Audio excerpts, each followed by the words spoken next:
In the past, because Europe was in power, or the European was in power, and the center of power was based in Europe, and when I say Europe, I mean England, all of them, same thing, the European.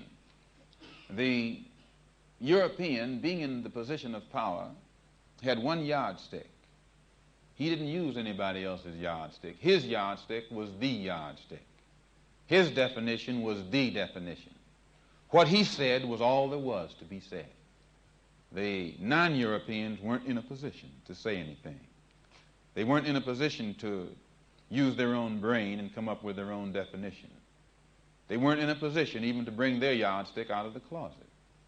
But what has happened, and most Europeans don't realize it, time has changed. And time has changed, the power has changed.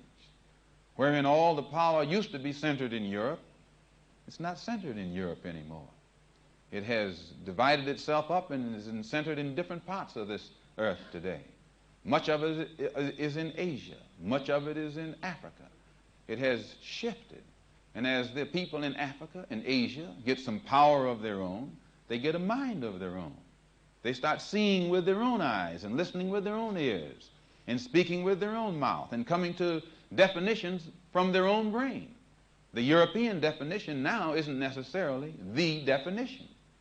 The European yardstick now isn't necessarily the yardstick. And what the European calls racialism isn't necessarily racialism. And what the European calls brotherhood isn't necessarily brotherhood. It's something now that you have to sit down and analyze from wherever you sit. From wherever you sit. And when you look at it from wherever you sit, you usually see something different from that which he sees wherever he's sitting. In the past, he was sitting on you and me. Today, he's not sitting on you and me. So he sees things a little differently. And since you and I were being sat on and are not being sat on now, we see things a little differently. And I think that when we realize that these differences exist, that he's thinking with his mind, I'm thinking with my mind, this one's thinking with her mind, automatically we come up with different thoughts.